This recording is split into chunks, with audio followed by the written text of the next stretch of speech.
Him send the contract. Excellency has already said he loves the Terence Crawford Boots Ennis fight.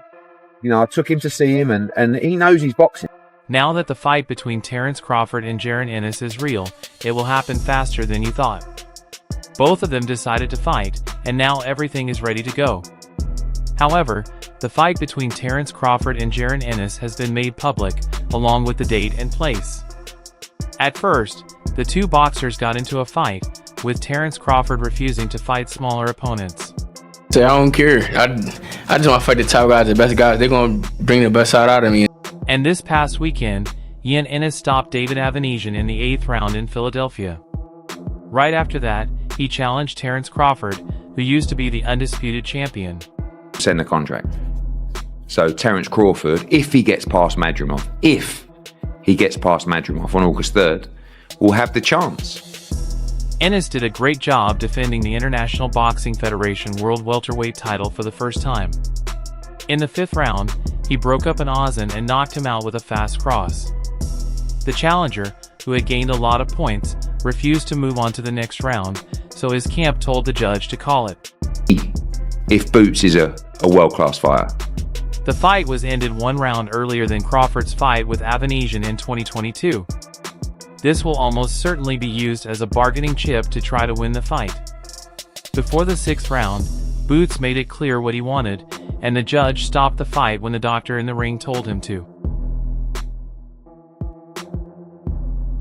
Ennis, 27, defended his title for the first time, and he got better, making him 32. With 29 knockouts in his last 3 wins, he solidified his status as one of boxing's best young fighters. After a year off, Ennis was fighting in front of a crowd of about 14,000 people in his hometown of Philadelphia. Not these guys that's on the lower level. You know, when you fight somebody that's sharp and good like you know. He also said it was amazing to fight and win in his city. Ennis said he would like to fight Terence Crawford, even if it meant he had to weigh 150 pounds for PBS instead of 147 pounds. He was clearly watching and talking about the fight on social media afterward to point out what he sees as a change in the storyline surrounding Ava.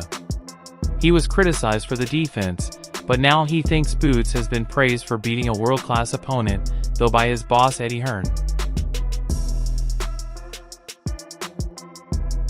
When a fan pointed out the faster ending, Crawford only said that his time as a welterweight is probably over. Saudi Arabia's Turki Elik was pleased with En's performance and said that he would like to fight in the 150-pound class in the future. The big home crowd for his newly signed boxer would have made Hearn happy. He called it the best fight in boxing.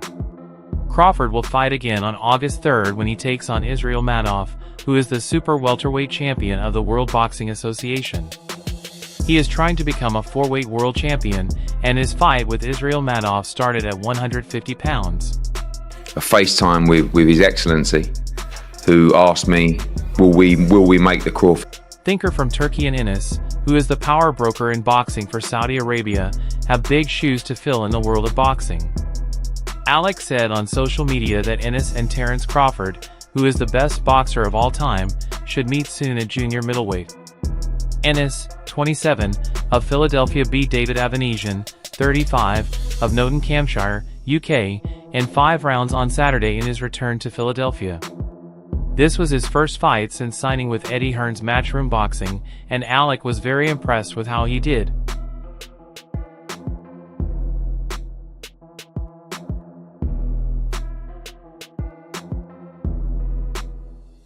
The organizer, Eddie Hearn, is also very sure about the next fight, but he made it clear that it will probably happen in 2025. Hearn also said that and will not fight Crawford in his next fight in the fall. He's already said he loves the Terence Crawford Boots Ennis fight. You know, I took him to see him, and he knows he's boxing. Hearn talked about a conversation he had with a Lake about the possible fight between Ennis and Crawford. Ennis, who was sitting next to Hearn, quickly gave his view by sending the contract and talking about his conversation with Thike. But you've got people now who are champions at 47 that will look now at Boots as their pay. There are more subplots to think about. CNN's Mike Coppinger says that Canelo beat Target in a busy type of fight in Los Angeles in the fall and is now preparing for a huge fight with Crawford in 2025. A lot of Crawford's future plans and choices will rest on his fight for the WBA junior middleweight title against Israel Movshan on August 3rd in Los Angeles. No matter what, Ennis is still in the background, and the Saudis, who are the biggest supporters of a fight in the world, have said they want to see it happen. Although they have already agreed to fight, there are still some problems that need to be solved before the fight can happen. Terence Crawford is 34 years old, and his time in the ring is limited.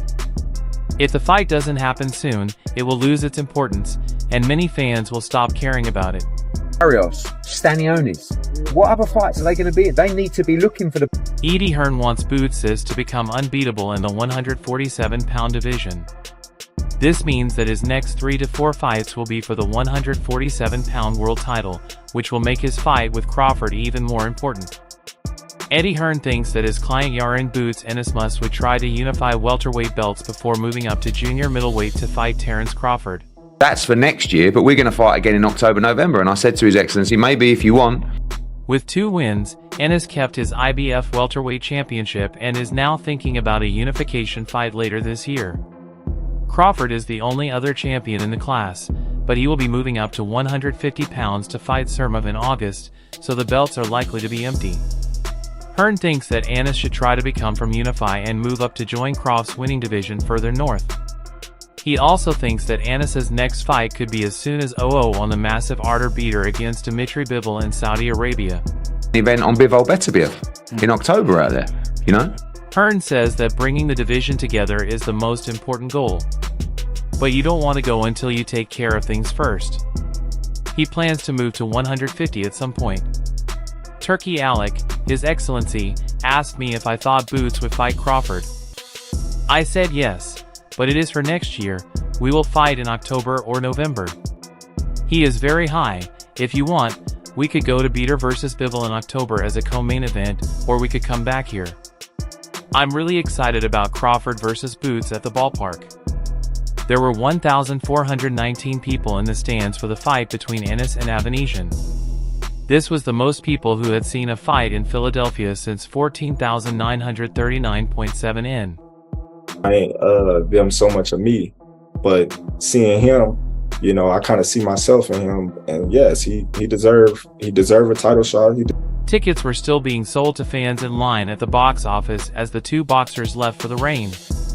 The event went even better than promoter Hearn had hoped, and he thinks that fighting in a packed hall will help him get ready for a fight against the sport's biggest names. To be honest, you need good fights, a big TV deal, and good fighters. I'd like to take full credit for what we saw tonight, and so would Boots Ennis. But no one saw that coming. There was a line out there for his ring walk tonight. It was amazing. It's not easy, but we've done homecomings before. I know he thought his time was off, but it's hard to think about things when you're in a fight. You have to give it your all. This evening was very helpful for him because the next time he has to speak in front of that many people, it will be a much bigger test. Canelo Alvarez is one of Terence Crawford's dream fights, the ones that will make or break his future. This is another big problem. Or will it be Terence Bud Crawford? When asked by Fight Height if he thought he and Boots would ever fight, Crawford said he liked the 26-year-old and that his time would come. Back comes Crawford with the jab. Down goes Spence. How quickly? Business is business right now, and when Terence Crawford and Errol Spence Jr. fought, Terence Crawford made history by beating Errol Spence Jr. with a technical knockout in the 9th round, becoming the first heavyweight winner to hold all 4 major belts.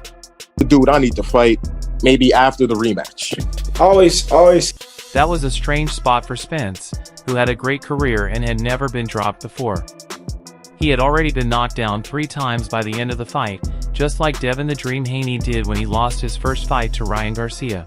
Up after this fight because he's from a litany of angles. And here comes Spence, though, as Crawford. And down goes Spence. The fight was over quickly for Crawford, who landed an amazing 60% of his power shots and 42% of his swings. Spence had never been hit by 87 jabs before. At the start of the fight, Spence set the rules and put pressure on Crawford. Crawford sat back and planned when to attack, like near the end of the first round. There were no big moments for either champion. Spence went too far once, and Crawford hit him back with a hard left hand right away. In the fight, and Spence is hurt. The 7th. A big shot! Down goes Spence for the 3rd time! Crawford was thought to intentionally start slowly, while Spence was more likely to try to set the pace. Spence did it again in the second round, with his steady JB movement and constant pressure making things difficult. But in the last few seconds of the round, Crawford stunned Spence with a huge left jab, which was the first time in his career that he had been knocked out by an unexpected punch. I don't need to take that fight because then everybody's gonna say it's too small, it's too small, it's too small, and then, he needs to enjoy his fight. In the 4th round, Crawford's power started to show with a big overhand left and a series of brutal jabs. Spence, on the other hand, had an amazing start that continued into the 5th round, with Crawford once again backing him up with his accuracy, speed, and tough, spoke counterpunching. In the end, it was just a matter of when the fight would end. Crawford dropped Spence twice more before securing a TKO win in the 9th round. Ennis is set on showing that he is a few steps ahead of him. Great talent. Whether he'd stand a chance with Crawford, I don't really know, because at 147, Crawford is... Since then, the 36-year-old has made it clear that he only wants fights that will add to his legacy before he retires. He has named Sal Canelo Alvarez as his main target. Fans and experts were shocked when Crawford made his statement. In the end, Errol Spence Jr. won without a doubt at 147. It was said that he wanted to move up 3 weight classes to 168 and fight Canelo for the world crowns. The Mexican claimed that he wouldn't get any credit for beating the smaller man and that the fight wasn't in his immediate plans, so he didn't take the call out seriously. I mean, I think, he's an unbelievable... Still, he has said that money plays a role in his decision-making and hasn't ruled out the fight totally. In 2022, Match Hype asked him if it would be hard to train for, then Canelo showed them the 2 keys to winning. We're paying opponent. Crawford will move up 1 division to fight Israel Madmafin for the World Boxing Association 150-pound title in an attempt to become a 4-weight champion.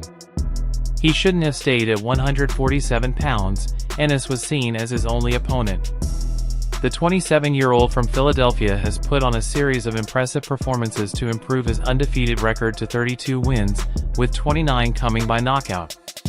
In his most recent fight, he stopped David Avanesian within 5 rounds and quickly called out high. The boxer Boots Ennis is great and has a lot of promise, but I don't think he would have a chance against Crawford at 147 because I think Crawford is unbeatable, just like Shakur is at 135. Since Crawford isn't likely to drop back down in weight, Turki Alek from Saudi Arabia wants to make the fight at super welterweight. In his fight last weekend, he claimed to be rusty and put on a show that made his name famous again.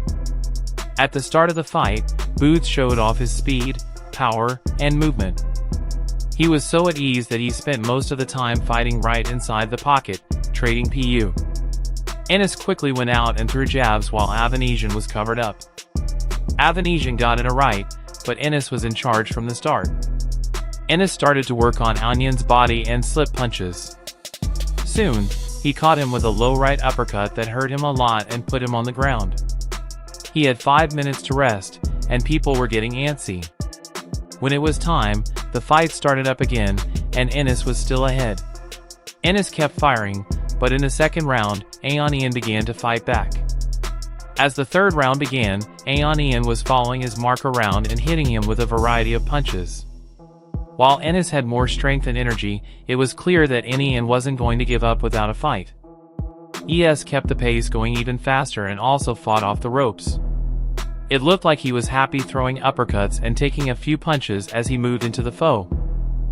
The fifth round, Ennis missed with a big right and slipped Tanzi and landed a big uppercut, and then he briefly hit the canvas a huge slip and slider here. Avanesian was doing his best to turn the tide. Sub Lee, he went down almost immediately. He landed a punch and ate a bigger one, but he was back on his feet and more exchanges ensued. The punishing and steady body attack coming from Boots began to take a toll on Avanesian Nan. Boots would then time a nice left-handed counter that dropped Avanesian in the 5th round. Avanesian would get up from that knockdown but would have to suffer more sharp punches, while viewers could watch him wincing at some of the body punches he took. Ian would make it to the bell in the 5th round, but at that point Avanesian corner saw that he was suffering and didn't have much resistance left to offer and decided to call a halt to the fight in between rounds. And that's all for now. What are your predictions for the fight between Terence Crawford and Jaron? Boots Ennis? Let us know your ideas in the comment section. For the very best updates on news, moments, events, and actions in the world of boxing, stay connected with us by subscribing to our YouTube channel, and don't forget to turn on notifications to get notified when we drop great content like this. Until next time, peace out.